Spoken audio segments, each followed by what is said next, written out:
pertama suratul Kahfi. Siapa yang menghafalnya, kata Rasulullah, maka dia tidak akan kena fitnah Dajjal. Itu bukan membaca Pak, tapi menghafal. Siapa yang hafal 10 ayat pertama suratul Kahfi, maka Allah itu menjamin orang itu tidak akan kena fitnah Dajjal. Dan itu simak untuk kita. Makanya bentengi keluarga kita dengan hafal 10 ayat pertama suratul Kahfi. Yang hafal, ketika dia baca selalu lari ke ayat kursi. Dia minta Al-Quran untuk dia buka, ternyata ayat ini tidak dia lihat. Dari situ dia berpesan bahwa hari ini aku akan wafat. Dan ternyata betul. Makanya dua ayat terakhir Quran surat Taubah ini diistilahkan para ulama mengatakan azimatnya ulama. Ini adalah azimat. Saya pribadi Bapak sekalian selalu diwasiatkan bahwa jangan pernah tinggalkan dua ayat terakhir ini. Kalimatnya Imam Malik yang ditangkap para ulama, dia mengatakan, tadi aku kepingin makan anggur, makanya aku berdoa dan anggurnya datang. Pertanyaannya, apa doanya Imam Malik sehingga rezeki itu datang dia tidak usahakan? Itu, cari itu Pak. Atau dikasih ke? Nanti selesai sholat Jumat baca 70 kali. Itu menolak bala. Itulah sehingga kenapa kita dianjurkan sedekah subuh Bapak Ibu sekalian. Karena di waktu subuh selama nanti mulai dari pagi sampai sore kita akan menjalani kehidupan, kita tidak tahu di situ nanti akan ada bala. Sehingga kalau kita melakukan sedekah subuh itu akan menolak bala sampai sorenya. Kenapa dianjurkan sedekah subuh? Karena Rasulullah mengatakan ketika bala dengan sedekah bersamaan itu jalan, maka bala tidak akan pernah mendahului sedekah. Selalu sedekah yang lebih dulu menolaknya. Dia mengatakan bagaimana caranya? Begini.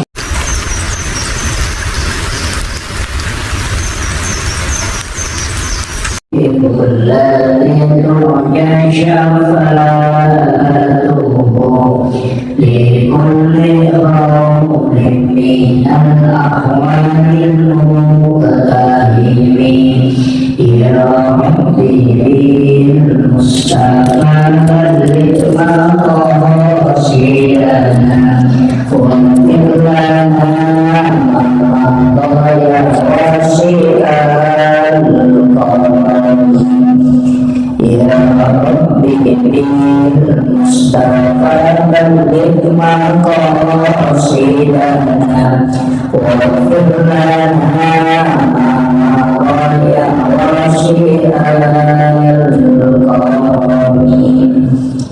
إلى حضرة النبي المصطفى صلى الله على سيدنا محمد الفاتحة.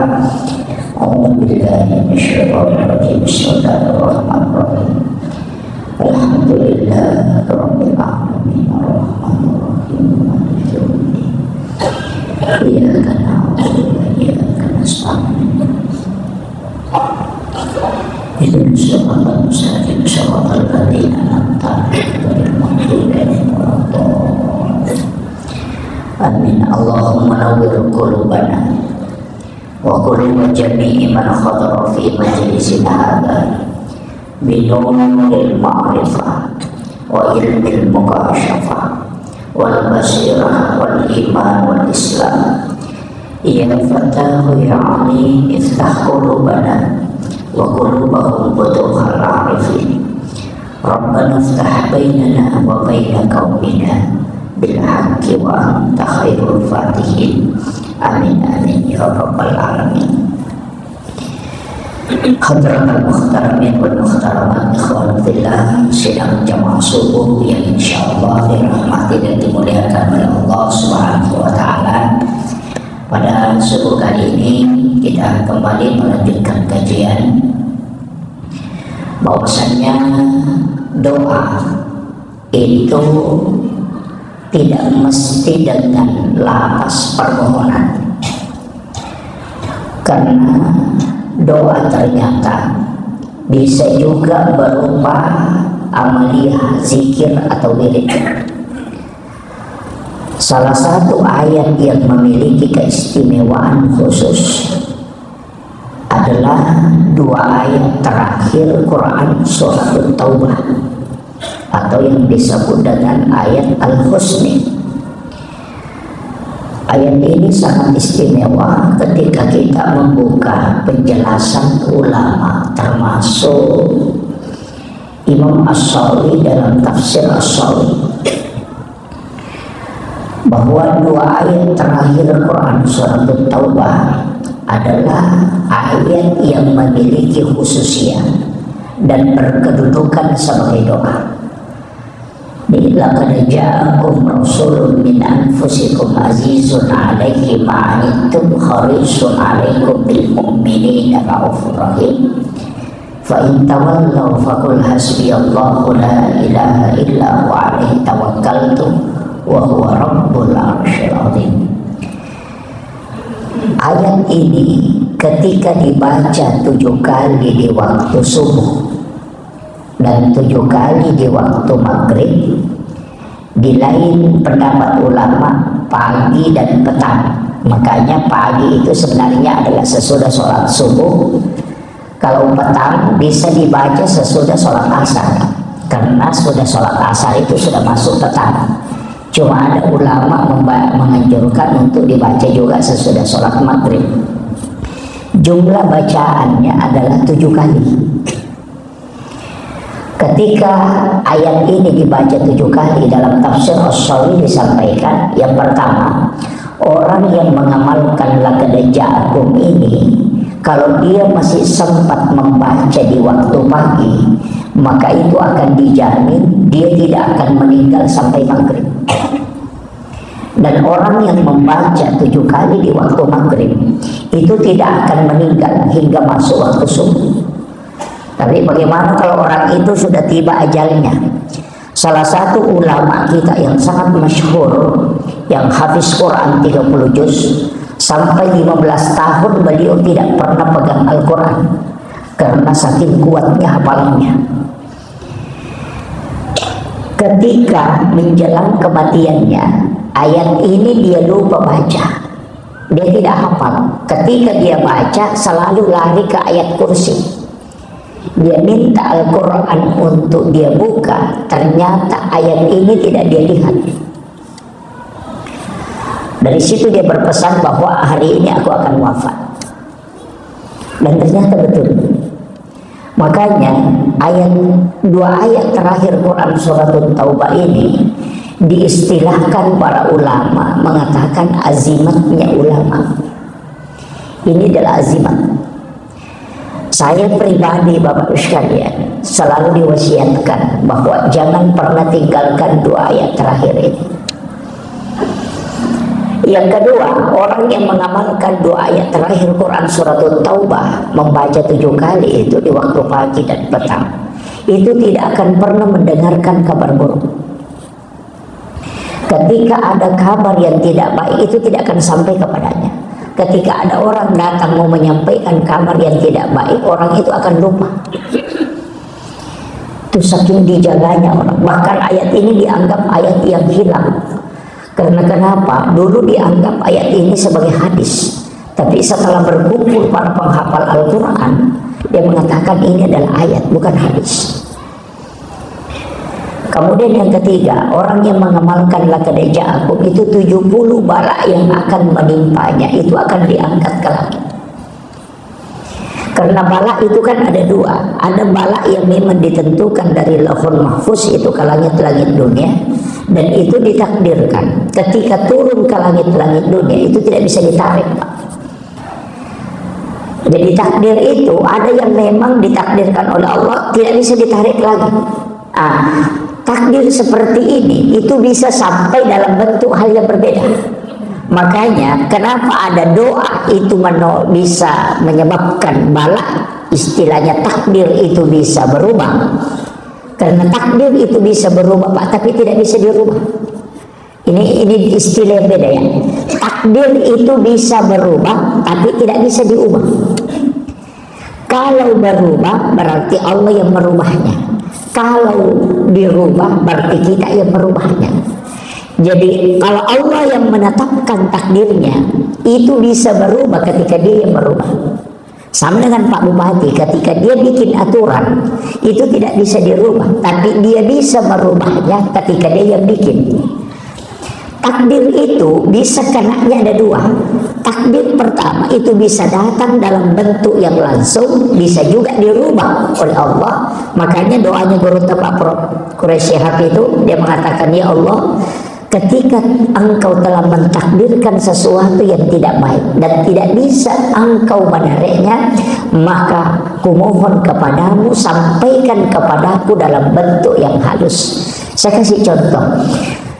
Kenapa dikatakan as-sadaqatu tadfa'ul bala? Sedekah itu menolak bala. Itulah sehingga kenapa kita dianjurkan sedekah subuh, Bapak Ibu sekalian. Karena di waktu subuh, selama nanti mulai dari pagi sampai sore, kita akan menjalani kehidupan. Kita tidak tahu di situ nanti akan ada bala.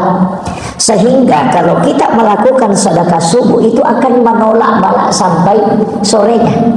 Kenapa dianjurkan sedekah subuh? Karena Rasulullah mengatakan ketika bala dengan sedekah bersamaan itu jalan, maka bala tidak akan pernah mendahului sedekah. Selalu sedekah yang lebih dulu menolaknya. Dia mengatakan bagaimana caranya? Begini. Ketika takdir itu tidak bisa lagi dirubah, tidak bisa lagi ditarik, maka Allah akan sampaikan dalam bentuk yang halus. Caranya, orang akan bermimpi kena musibah. Sebenarnya kayak begini, ada orang yang sudah ditakdirkan kecelakaan, tapi karena dia melakukan amalan, apakah wirid itu tadi seperti laqad ja'akum atau dia bersedekah, maka Allah akan sampaikan takdir kecelakaan itu dalam bentuk mimpinya. Jadi Allah rubah dalam bentuk mimpi, bukan dalam bentuk kenyataan. Dia merasakan dan takdir itu sampai, dan itu dia menyakitkan untuknya, tapi bukan di alam nyata, itu di alam mimpi. Sehingga orang yang bermimpi kena musibah, sebenarnya orang itu sudah ditakdirkan oleh Allah kena musibah, tapi dia melakukan amalan tolak bala sehingga musibah itu disampaikan dalam bentuk mimpi kepadanya. Itulah sehingga para ulama kita dulu mengatakan kalau ada orang bermimpi meninggal, sebenarnya orang itu sudah ditakdirkan mati, tapi ada amalan yang dia lakukan sehingga Allah tambahkan umurnya. Ini yang dikaji ulama kita. Makanya kita di Ahlus Sunnah wal Jamaah itu selalu mengatakan bahwa umur itu bisa ditambah. Umat-umat terdahulu saja ditambah umurnya oleh Allah. Bahkan ada sahabatnya Nabi Musa itu dikatakan, umatnya Nabi Musa mengatakan ini orang tinggal 15 tahun umurnya, tapi setelah 15 tahun malakul maut tidak datang ambil. Dia mengatakan ini lupa atau bagaimana? Pas 25 tahun baru datang, diberitahu kau lupa kan? Dulu kita katakan kau bilang tinggal 15, ini sudah 25 tahun baru kau datang. Dia bilang tidak, dulu itu sudah ditakdirkan oleh Allah segitu umurnya, tapi dia melakukan sesuatu yang Allah menyebabkan menambah umurnya. Jadi umur itu bisa bertambah, Pak. Cuma kalau kita yang mau tambah tidak bisa. Tapi kalau bertambah itu bisa. Nah, ini yang harus dianukan. Makanya ketika Allah yang tetapkan, maka itu bisa Allah tetapkan pula. Makanya takdir itu ada yang berjalan. Kemudian sebenarnya kenapa saya kembali sedikit, kenapa ada keistimewaan kayak ayat-ayat tertentu, 2 ayat terakhir Quran suratul Taubah, 2 ayat terakhir Quran suratul Baqarah, 10 ayat pertama suratul Kahfi, kemudian ayat kursi, kemudian surah Al-Kautsar, surah Al-Insyirah. Sebenarnya hal-hal seperti itu memang diistimewakan oleh Allah. Jadi jangan anggap bahwa membaca surah Al-Ikhlas itu sama dengan surah yang lain. Tidak. Kadang-kadang juga satu ayat atau satu surah itu memiliki kedudukan khusus. Seperti 10 ayat pertama suratul Kahfi. Siapa yang menghafalnya, kata Rasulullah, maka dia tidak akan kena fitnatul Dajjal. Itu bukan membaca, Pak, tapi menghafal. Siapa yang hafal 10 ayat pertama suratul Kahfi, maka Allah itu menjamin orang itu tidak akan kena fitnatul Dajjal. Dan itu zimat untuk kita. Makanya bentengi keluarga kita dengan hafal 10 ayat pertama suratul Kahfi. Yang kedua, surah Al-Ikhlas itu sama dengan sepertiga Al-Quran. Saya pernah tanyakan ke ulama kita, kenapa dikatakan bahwa orang yang membaca surah Al-Ikhlas 1 kali sama dengan membaca sepertiga Al-Quran? Berarti kalau dibaca 3 kali sama dengan khatam. Apakah pahalanya yang sama atau apanya? Ada ulama kita menjelaskan begini, ketika surah Al-Ikhlas turun, itu malaikat yang mendampingi surah ini atau khadam dari surah ini itu sama dengan khadam sepertiga Al-Quran. Sehingga orang yang membaca surah Al-Ikhlas itu akan didampingi oleh para malaikat. Itu pengawal surah ini, Pak, itu sama dengan sepertiga Al-Quran. Jadi malaikat yang terkandung. Makanya jangan, kalau ada imam selalu baca kulhu, jangan marah-marah. Ada kan imam kita selalu rakaat kedua kulhu. Ada sahabat Nabi yang diangkat menjadi imam, Nabi yang langsung tunjuk menjadi imam, 5 tahun jadi imam, Pak, selalu baca kulhu. Ya, kalau dia sholat selalu baca kulhu, surah Al-Ikhlas. Sampai jamaahnya protes. Iya pasti protes, Pak. Kalau 5 tahun baca kulhu pasti diprotes. Sampai jamaahnya itu protes. Dia mengatakan, kenapa kau selalu baca itu? Kenapa tidak pilih surah yang lain? Dia mengatakan, saya kan baca dulu baru ambil surah yang lain. Dia mengatakan, iya. Kenapa kok surah yang lain saja dibaca, nggak usah baca itu? Dia mengatakan, tidak, itu yang saya senang. Kemudian dilapor sama Nabi. Ini nih, sahabat ini melapor karena jengkel. Imam juga itu biasa dilapor. Dilapor ini, ya Rasulullah, ini imam yang kau angkat kemari yang berapa tahun yang lalu itu selalu baca kulhu. Rasulullah mengatakan begitu, dan begitu. Rasulullah mengatakan panggilkan. Setelah menghadap ke hadapan Rasulullah, ditanya oleh Nabi, katanya kau selalu baca surah Al-Ikhlas ketika sholat. Dia mengatakan betul ya Rasulullah. Nabi tidak salahkan, cuma tanya kenapa. Dia mengatakan ya Rasulullah, nanti perasaan saya senang, kayak seakan-akan sholat saya itu tidak sempurna kalau tidak baca surah Al-Ikhlas.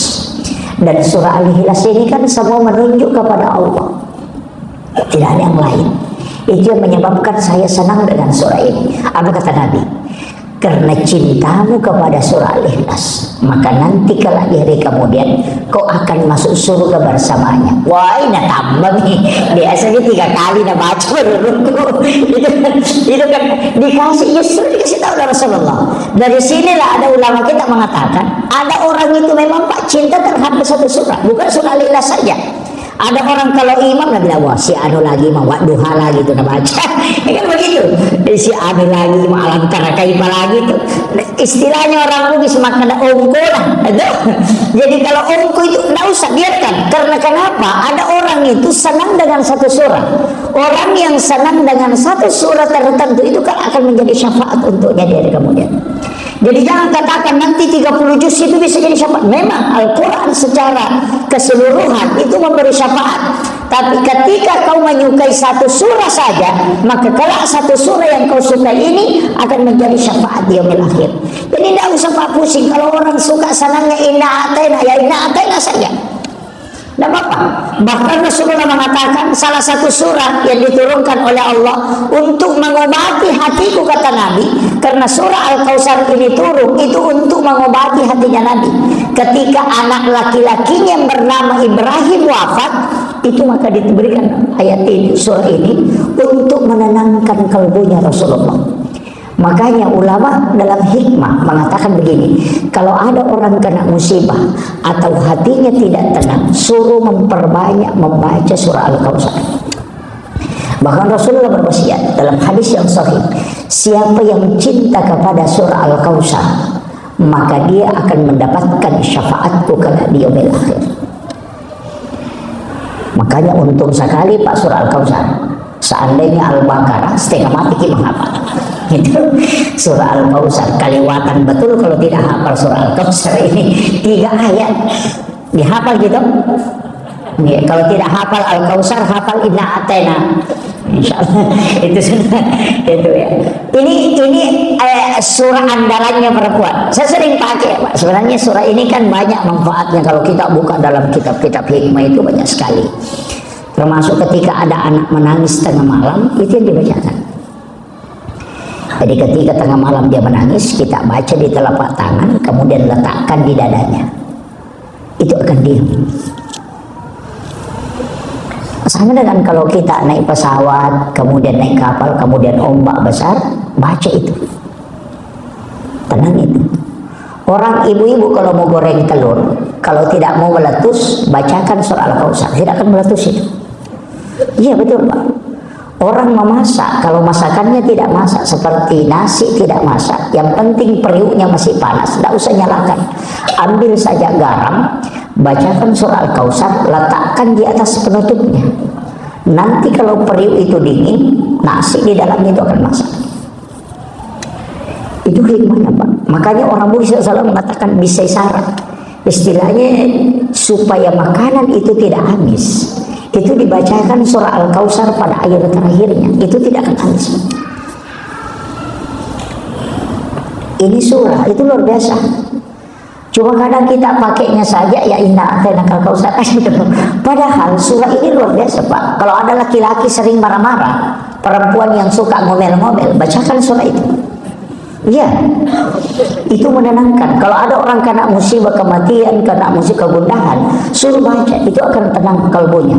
Kan sebenarnya ada dua doa itu. Ada satu doa itu yang Rasulullah mengatakan, siapa yang membaca doa ini, maka Allah akan meniupkan angin dari dalam surga, langsung masuk ke kalbunya. Kenapa ulama itu tenang walaupun dalam kondisi genting? Karena dia membaca doa ini. Doa itu pendek. Raditu billahi rabba wa bil islami dina wa bi Muhammadin sallallahu alaihi wasallam nabiyyan wa rasulah. Siapa yang membaca itu kata Rasulullah, maka Allah akan meniupkan angin dari dalam surga, langsung masuk ke dalam kalbunya. Jadi kalau Bapak mau dapat hawa sakinah dari surga, amalkan itu. Dan itu hadis Nabi. Biasa ada orang itu Pak sedikit-sedikit jantungnya istilahnya berdetak, kayak ketakutan. Suruh baca itu, berhenti itu. Nah ini kalau ada orang sering takut-takut, suruh baca itu. Anak yang biasa agak takut itu dibacakan, ditiupkan ke telapak tangan baru diletakkan di dadanya. Nah, jadi itu untuk menenangkan. Orang yang nakal pun juga sebenarnya kan ini yang dibacakan. Yang nakal itu yang tidak mau mendengarkan ucapannya, itu yang dibacakan. Jadi makanya di dalam Islam ini sebenarnya itu berbuat doa Pak, padahal itu ayat. Jadi itu tidak ada permohonan di dalamnya, tapi fungsinya dia sebagai doa. Cuma doa ini kalau kita bisa kan tertahan, karena yang menghijab doa itu ada 40. Jadi ada 40 yang menghalangi doa. Cuma doa ini nanti kan ada orang minta bantuan, toh, Pak Imam. Biasanya kalau mau masuk Ramadan ada istilahnya baca doa salamat, baca doa orang mati. Kalau di Sorong ini mungkin sudah tidak ada. Masih ada? Oh masih ada, alhamdulillah. Itu berarti masih jalan ini. Pak Imam itu kan diberi tugas itu biasanya, bukan kita. Kenapa? Saya harus kasih tahu dulu supaya kita paham betul ini. Doa itu kalau dia untuk orang meninggal, dia standarnya di atas kita ke atas. Kalau untuk keselamatan, untuk kita ke bawah, kan begitu. Maksudnya begini. Kalau kita mendoakan orang yang meninggal, itu misalnya orang tua meninggal, itu untuk kedua orang tuaku dan para leluhur, itu sudah naik semua ke atas. Jadi kalau untuk anak-anak dan keturunanku, itu ke bawah. Makanya kalau Bapak berdoa, jangan bilang ya Allah kasih baik anakku, itu pendek sekali itu Pak. Nanti cucunya nakal, karena cucunya tidak didoakan. Makanya kalau Bapak berdoa, selamatkan anak-anak dan keturunanku. Jadikan anak-anak dan keturunanku orang yang mulia. Jadi masukkan keturunan, jangan katakan anakku. Memang doa kita kadang pendek Pak, istriku, mobilku, rumahku, kebunku, anakku, pendek sama itu. Makanya doa itu anak-anak dan keturunanku, supaya cucu cicit ke bawah itu kita dapat doa. Nah, kalau yang ke atas Misalnya kedua orang tua dan para leluhurku. Nah, itu untuk ke atas itu sampai ujungnya. Nah, itu tinggal didoakan. Nah, untuk orang hidup, doa keselamatan namanya. Kalau doa keselamatan, ya diberikan keselamatan. Cuma kadang juga ada orang, Pak, disuruh baca doa, dia tidak paham. Dihidangkanlah makanan. Itu makanan, tidak ada kaitannya dengan doa. Cuma doa makanan itu fungsinya ada dua. Kalau sudah baca doa, nah doanya tidak diterima. Kalau dia makan, itu dapat doa malaikat. Kan begitu. Kan tidak selamanya imam diterima doanya, Pak. Kalau bertengkar sama istrinya baru pergi baca doa, tidak bakalan diterima doanya. Iya. Sebentar nak cari songkoknya. Bila mana songkok aku bilang istrinya, kini bentar itu lah. Berkelahi sama istrinya, berdebat sama istrinya, baru pergi baca doa, biar mau gaya-goya kepala doa. Tidak. Makanya kenapa? Karena terhijab doanya. Makanya ketika doanya tidak sampai, dia terhalangi, maka dari sisi makanan, karena Rasulullah mengatakan memberi makan kepada tamu itu 40 hari baru habis di dalam perutnya. Setiap dia mendirikan sholat tamu tadi ini, maka malaikat akan mendoakan kita supaya diberkahi oleh Allah. Makanya kalau ada imam baca doa dan tidak makan, putar telinganya. Kan tidak jelas tuh. Makanya kalau doamu tidak diterima, makanan yang kami harapkan nanti akan sampai.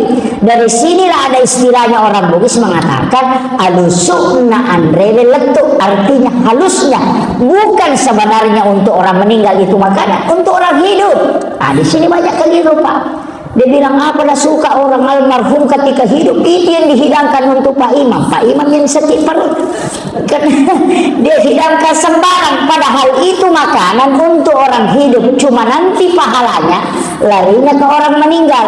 Itu tidak ada kaitannya dengan orang meninggal itu. Cuma kalau doa tidak sampai, kita berharap di makanan.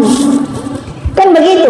Walaupun sebenarnya tidak berdoa, kalau dia sudah makan, itu sudah ada harapan. Makanya memberi makan itu, Pak, sebenarnya begini. Kalau kita mau kejar pahala, lebih baik memanggil orang pergi makan daripada panggil pergi sholat. Kalau kejar pahala, Pak, dipanggil orang pergi sholat, kita dapat pahalanya satu waktu. Tapi kalau dipanggil orang pergi makan, 40 hari, Pak, baru habis di perutnya. Makanya ada satu sunnah yang sering ditinggalkan, sunnah mentraktir orang. Jadi, tapi kalau Ramadan jangan dulu, Pak, nanti malam jangan traktir siang. Jadi itu sunnah yang ditinggalkan orang. Mestinya kita lakukan itu. Makanya ada namanya sedekah subuh, barakah Jumat. Kan ada itu. Kalau di luar Ramadan itu sedekah subuh, Pak. Sebenarnya begini, kenapa sedekah subuh itu bagus? Karena malaikat penjaga siang, kan itu malaikat dua sifat. Kayak petugas di Pertamina, di kantor. Ada kan masuk sore, keluar pagi. Ada masuk pagi, keluar sore. Malaikat juga begitu. Malaikat penjaga malam itu turun di waktu asar, dan malaikat penjaga siang itu turun di waktu subuh, menjelang subuh. Jadi untuk di subuh hari ketemulah dua kelompok malaikat. Malaikat penjaga malam masih ada, malaikat penjaga siang sudah turun, maka ketemulah dua kelompok malaikat di waktu subuh. Itulah kenapa dikatakan sholat subuh disaksikan oleh para malaikat.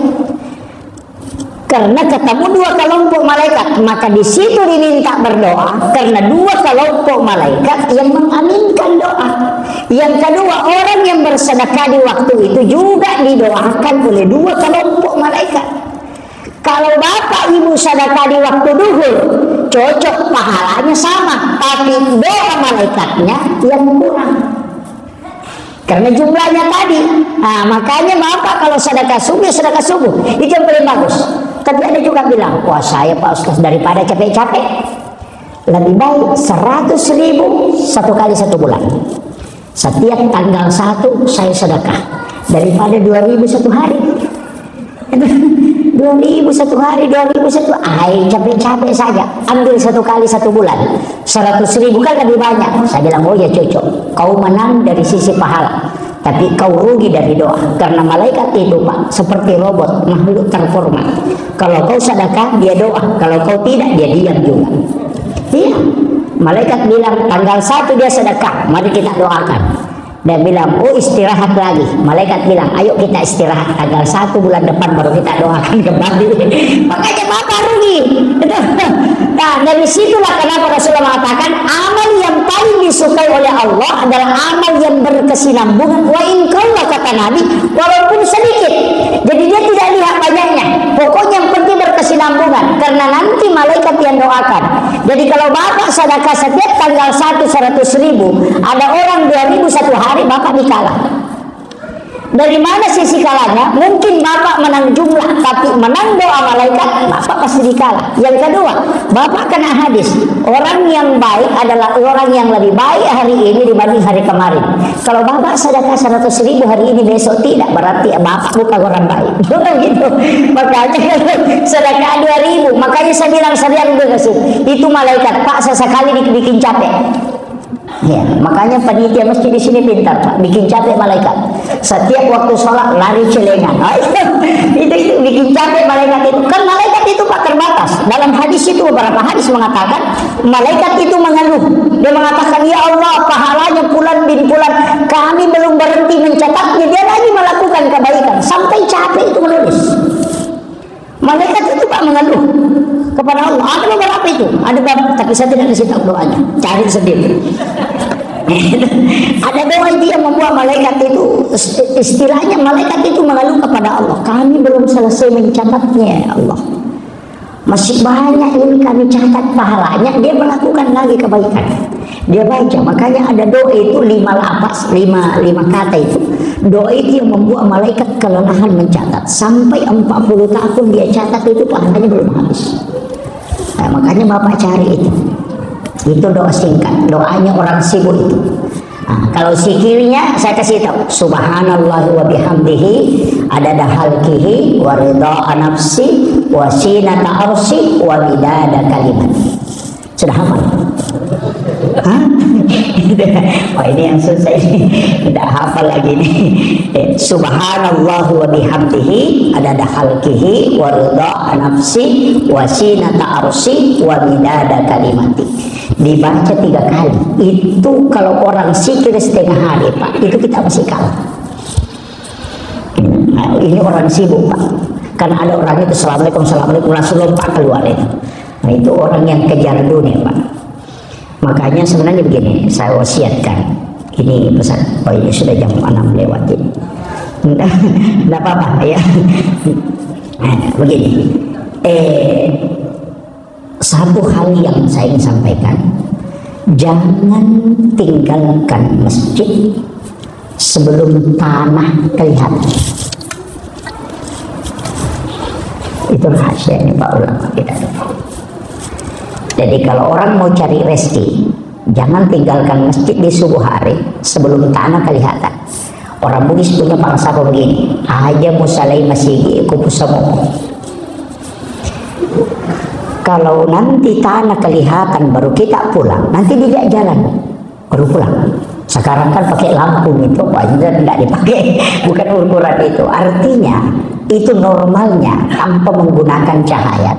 Kau sudah bisa melihat tanah, berarti kau sudah bisa pulang. Tapi ketika tanah belum kau lihat kemudian kau pulang, rezekimu susah. Ya kau agak-agak mau rusuk pasti mereceh. Rezekimu itu akan timbul tenggelam. Tapi ketika nanti tanah kelihatan baru kau kembali, maka engkau akan mudah mengurus segala.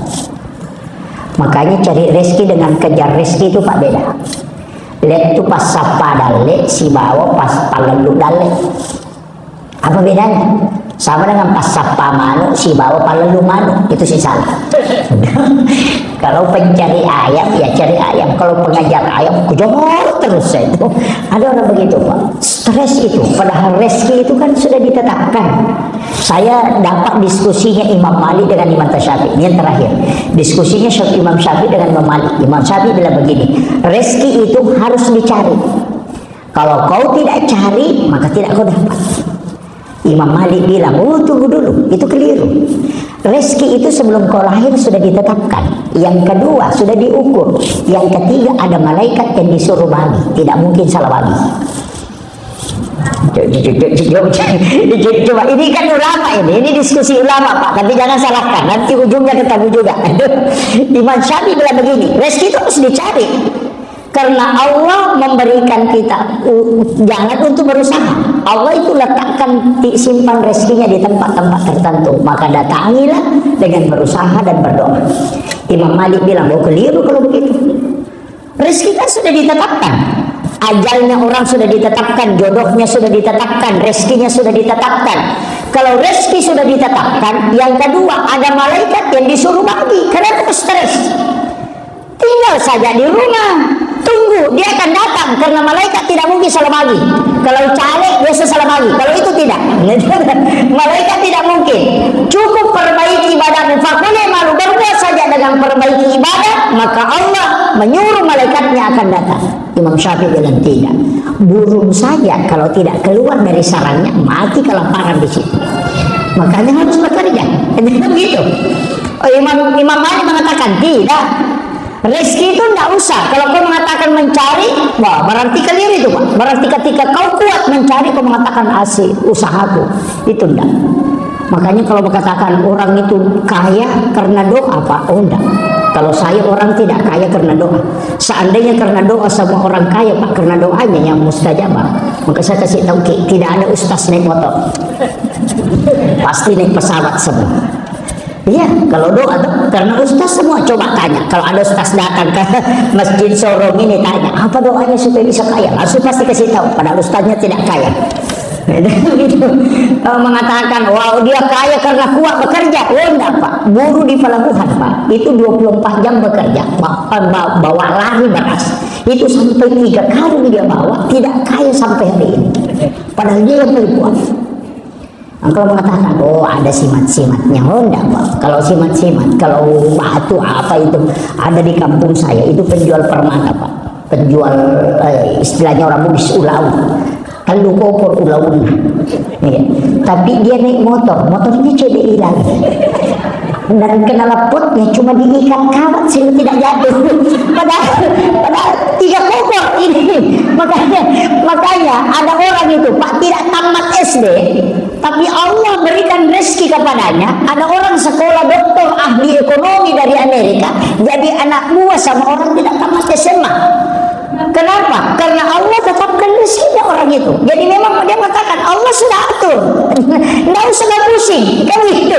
Itu yang dia pakai. Makanya ulama kita itu kan dia bilang, oh tidak usah pusing. Tapi nanti kan begitu. Maka Syafi'i mengatakan tidak harus bekerja.